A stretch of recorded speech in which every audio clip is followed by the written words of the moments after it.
श्री सद्गुरु महाराज की जय। साही जी हमारे हृदय हैं, साधना एवं समर्पण। श्री शाही स्वामी अभिनंदन। श्री मनीलाल मंडल रांची के अखिल भारतीय अधिवेशन में सम्मिलित होने के लिए महर्षि में ही आश्रम कुप्पा घाट भागलपुर में सत्संग प्रेमियों की भीड़ एकत्रित थी। एक स्पेशल ट्रेन की व्यवस्था की गई। ट्रेन से यात्रा करने वाले सज्जन चाहते थे कि परमाराध्य के साथ ही चलें, परंतु समदर्शी त्रिदेव गुरु महाराज ने रांची जाने से इनकार कर दिया।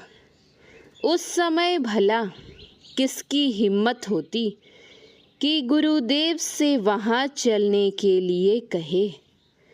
अनुनय विनय का सिलसिला चल रहा था, लेकिन सभी निराश होकर लौट रहे थे।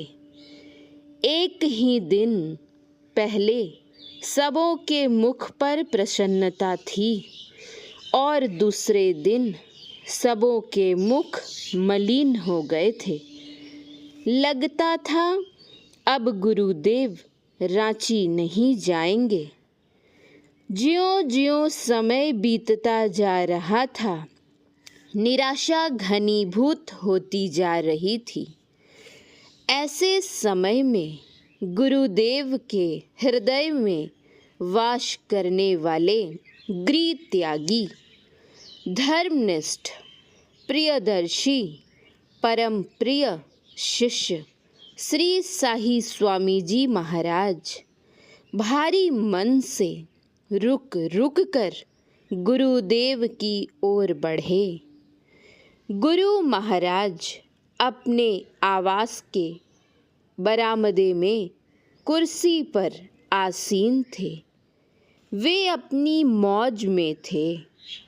भला कौन कह सकता था कि हमारे प्रभु क्या सोच रहे हैं अथवा कहाँ कहाँ उनकी दृष्टि है। उसी क्षण साही स्वामी जी महाराज उनके चरणों पर नतमस्तक हुए और भाव विह्वल होकर विलाप करने लगे। उनकी विह्वलता ऐसी प्रतीत हो रही थी जैसे कोई पुत्र अपने पूज्य पिताजी के समक्ष फूट फूट कर रोते हुए अपने आंतरिक विकारों को अपने आंसुओं से धो रहा हो। मानो पुत्र द्वारा कोई अपराध हुआ हो और वह पिता के चरणों को अपने पश्चाताप के आंसुओं से पवित्र कर रहा हो। शाही स्वामी जी महाराज का विलाप पूज्यपाद गुरुदेव के हृदय का ही विलाप प्रतीत हो रहा था।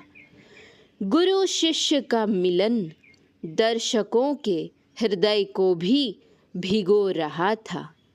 स्वामी जी की आँखों से आंसुओं की धारा अविरल बह रही थी और वह गुरुदेव से कह रहे थे, हुजूर, अगर मुझसे कोई गलती हुई है तो आप मुझे यहाँ से निकाल दें। मैं आपकी आज्ञा को शिरोधार्य करूँगा। लेकिन यह तो गुरुदेव की लीला थी, अग्नि परीक्षा थी। सेवक हृदय को पवित्र करने के लिए ही परमाराध्य ने ऐसी लीला की होगी।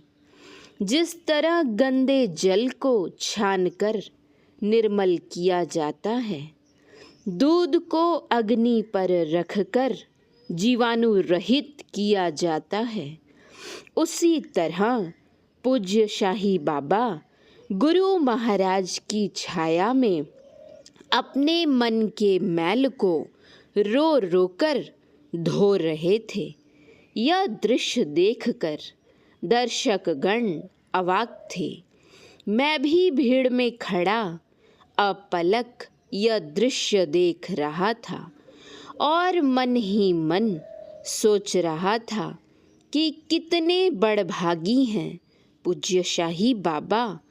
मैं भी पूज्यपाद गुरुदेव के श्री चरणों में बैठकर क्रंदन करता और मन की सारी मलिनता धो डालता तो जीवन सफल हो जाता, धन्य हो जाता।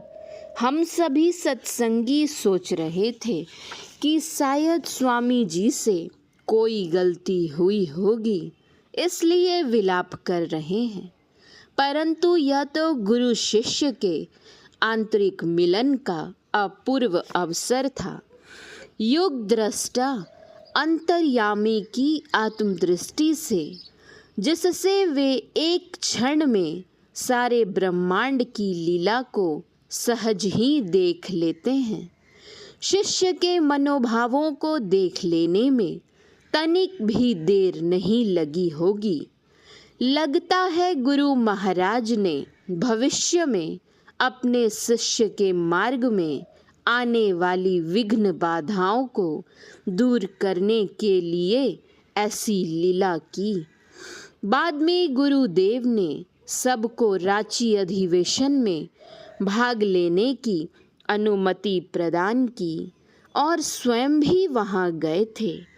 पूज्य गुरुदेव ने शाही स्वामी जी महाराज के अंतःकरण का मूल्यांकन करके उन्हें चारों दिशाओं में सभी प्रकार के सत्संग में भाग लेने के लिए भेजा और उनकी योग्यता की अपनी उपस्थिति में परीक्षा की, ताकि उनके बाद भी संत मत के प्रचार प्रसार का काम सुचारू रूप से स्वामी जी चला सकें।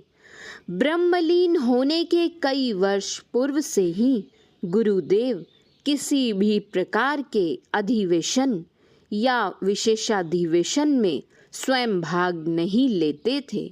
स्वामी जी ही अधिवेशनों में भाग लेकर और उनका सफल संचालन करके गुरुदेव की परीक्षा में सफल हुए थे। तभी तो पूज्य गुरुदेव के मुखारविंद से यह अमर वाणी निसृत हुई थी। शाही हमारे हृदय हैं। श्री सद्गुरु महाराज की जय। यह मई 2012 संतमत प्रचार पत्रिका से पढ़ा गया है। श्री सद्गुरु महाराज की जय।